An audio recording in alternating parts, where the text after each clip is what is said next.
Hey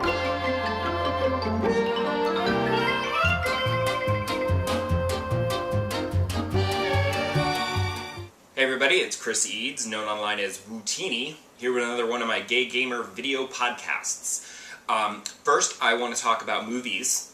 I know that I have previously raved about the awesomeness that is MoviePass and the ability to go and see movies whenever, wherever. However, recent developments with MoviePass have made it relatively useless to me. I would have a day off work, I would open up MoviePass and say, what can I see? And they would say, oh, I'm sorry, there's no available showtimes for any films at your local theater. And I'm like, okay, what about this other one that's nearby? And they're like, oh, well, you can only see this movie or that movie. And I'm like, well, I don't want to see either of those movies. So it's become so limiting that I can no longer see the movie that I want at the time that I want, where I want. So it's super irritating, and the convenience factor has been lost. So I actually cracked and I signed up for AMC's A-List, which is their own unlimited movie program, which for twice the price, granted, it's $19.95 a month, and you can only go to AMC theaters. But you can see 3 movies a week, and, as a bonus for me, I don't care about IMAX, but you can see IMAX, you can also see 3D. The 3D is the draw. Don't care about IMAX as much. But being able to see movies in 3D is kind of cool. And there's like almost a half a dozen AMC theaters or so in Manhattan. So it's not super convenient anymore. I can't just hop on the subway and in a couple of stops be at the movie theater and use my MoviePass and see the movie I want. But I signed up for it and downloaded the app on my phone, and then I made a reservation, reserved my seat, all on my phone. I made a reservation for the 4:30 showtime of Alpha in 3D, which, as an aside, surprisingly good movie. I'd read a review that said it was good, and I was like, really though? Because it looked kind of silly. It's like, it's a prehistoric cave boy gets lost and domesticates a wild wolf, and that's basically how we end up with pet dogs. But while there are a couple of like cheesy moments of like, oh really? Okay. Like prehistoric fetch and whatever. Overall, it was actually like an exciting little adventure movie of survival, and it was a great survival story, and the visuals were just beautiful. Like the prehistoric world, like some of those landscapes were just stunning, and then especially some of the visuals were even more stunning in 3D. So that was great. So recommended, actually, surprisingly. I know you're probably not thinking anything of Alpha, but gotta give it a thumbs up. But it was great because I could see it in 3D, and the ticket itself costs $20.99, so I've already made my $19.95. Just by seeing one 3D movie, I've made it worth my money. But I'm going to go see something else. I think tomorrow I'm going to go back. On Labor Day, I'll see something else. But you can see 3 movies a week. It resets Friday morning. And you can see 3D. The only drawback is that you have to go see it at an AMC theater. So it's no longer convenient locations, because that theater where I saw Alpha was all the way on the Upper East Side on like 2nd Avenue and 31st Street, and it was just like not convenient to get to by the subways. So, especially on the weekends when the subways are slow and not always working properly. So far I'm okay with AMC's A-List. I have not canceled MoviePass yet, but I'm probably going to. I thought about keeping it and then using it to see like indie movies that might not be at AMC. However, there was a movie that I was looking forward to seeing called The Little Stranger, which I'd seen the trailer for a couple of times, and I thought, oh, while I was at Cinepolis, which as I've said, is like one of the few theaters where you can see any movie because it's an e-ticketing theater with MoviePass, But just like with the Meg, they didn't get it. And I'm like, why are you showing me trailers for a movie that you're not going to get at this theater? That's just rude. And I thought, oh, it's like this small, limited release indie movie, like, where am I going to ever be able to see that with MoviePass, because they're so limiting. But it's actually at a couple of the AMC theaters. So I'm like, oh, I can just go see it at AMC. Maybe I don't need MoviePass at all. Because the other problem with the idea, the concept of keeping MoviePass to go see indie movies, or the occasional, like, not having to go into the theater if it, like, works and I can go see something I want to see at the Brooklyn Theater, that would be super helpful. And as long as I use it once or twice a month, I'm getting my $10 worth. I'm just not sure it's really worth paying $30 a month for two separate movie services. I might give it one more month just to see, but it's coming up for renewal in a couple of weeks, so I'm going to probably make a decision soon as to whether or not to cancel it or keep it going. As for gaming, I did have another topic that I wanted to talk about this week, but then Hello Games suddenly decided that they were going to release a No Man's Sky update that included the first of the community events, which I was like, oh, okay. So I decided to give that a shot. And basically what it is Polo, the little explorer guy that you run into from time to time with his pal Nada, he set up coordinates, and he will teleport you.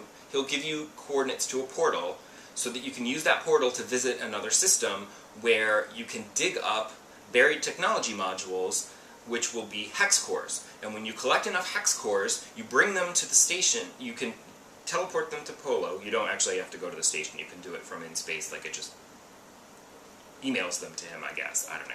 And then in exchange for the hex cores, he gives you Quicksilver, which you then go to the Anomaly space station, and you can use them with this robot in the back room who will turn your Quicksilver into special rare items. I bought a new emote, which is mind blown, and I also bought a little statue of a spaceman. The rest of it was kind of like, eh. I thought about getting the helmet. There's like a rare helmet design that you could get, but it was really expensive, so I was like, well, I have to go get more hex cores. The problem was that the system only had like three planets in it or something, and the main planet that was easy to explore, the other ones were more hazardous and it was a pain in the butt. The one that was easy to explore was super covered in icons because people were leaving communication spheres, and they were building bases, and they were doing all kinds of crap. So it was kind of hard to navigate that planet. And Polo had said, you can go find hex cores now wherever you are. Anywhere in the galaxy you can find hex cores. I couldn't warp out of that system. It didn't work. You were like stuck there. It was like a self-contained system, so you couldn't warp out of that system to another system. And I said, oh, well, I'll just go back to the portal. And I went back to the planet, found the icon for the portal, went through the portal, but I ended up on some other planet. And I thought, ah, well, who cares, whatever. And I started looking for hex cores, but everything I dug up was just like salvage technology, which is not right. And I thought, well, maybe it's just like half and half. It'll be half hex core, and like now that you're not in that system, it'll be half and half. But literally, I dug up like almost a dozen, and they were all salvage technology. I got no hex cores. So I'm like, crap. And I can still contact Polo, because up in space, if I activate my scanner, he's like, hey! And I'm just like, I got nothing, because it's not working the way you said it was going to work. And I said, well, let me go back to that system then. So, but the planet, no longer, I can't find that portal because there's no icon for that portal. So I'm like, what the hell? Like, the icon isn't there, so I have no idea where on this, because it was a barren, airless world. So it's kind of easy to just fly around, but it's like all dark, and there's like nothing there, and I can't find anything, and I'm like, I don't see a portal, there's no icons anywhere. I tried landing and scanning for it, nothing. It's giving me stuff that's not on this planet. There's like literally nothing on this planet except that portal, and I can't find it. So I said, okay, I'll go to the space station, and I'll just use the terminus, and I'll just teleport back to that system.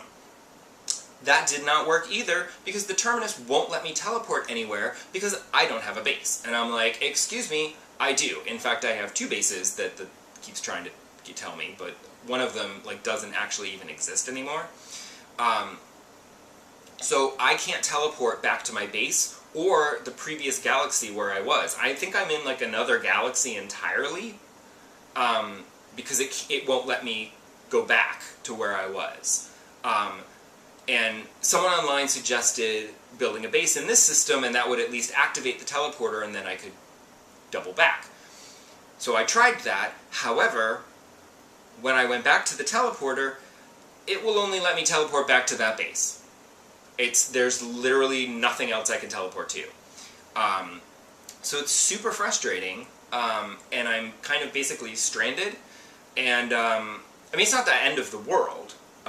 You know, like I still have my stuff, and I guess I could still call my freighter, and you know, have all of my knowledge and technology and whatever, and I can just continue exploring from this point on, and that's like whatever.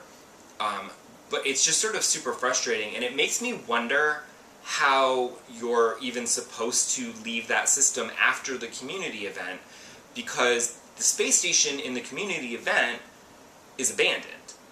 So there's... Oh wait, no, there was a teleporter, now that I think about it. It was abandoned, but in one of the rooms where there was a creepy little icon from a ghostly person using the thing to sell stuff, the marketplace terminal, there was a teleporter next to it. I just never thought to use that. So I think that's my own stupidity. I'm also thinking that I might go back and restore a previous save, because there was a glitch with the previous update where people were like afraid that they were going to lose their save, and they were like, oh no, I'm going to lose my save, and back up your save before you update the game. Luckily, I'm not even to 300 hours yet. These are people who have like 1,000 hours logged. Their saves got corrupted.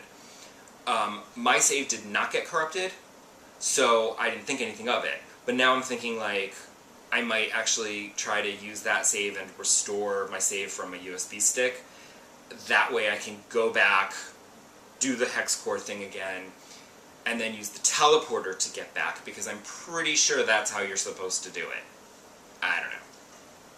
But I promise this will be the last time I talk about No Man's Sky for a while, because next week, Spider-Man will be out. So when I do my next episode, I will be talking about my first impressions of Spider-Man and the lack of puddles. I cannot believe people complaining about shit like that.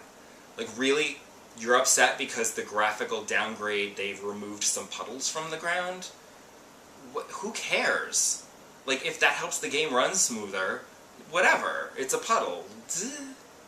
But people don't know what they gotta complain about next online. Like, seriously, the internet is just full of whiny complainers. Ugh. I mean, I'm complaining about something here, too, on the internet, but it's legit, right? Like, I'm complaining about this game screwed up my game. So, that's it. Come back next time. I'll talk about Spider-Man, I promise. No more No Man's Sky. Bye!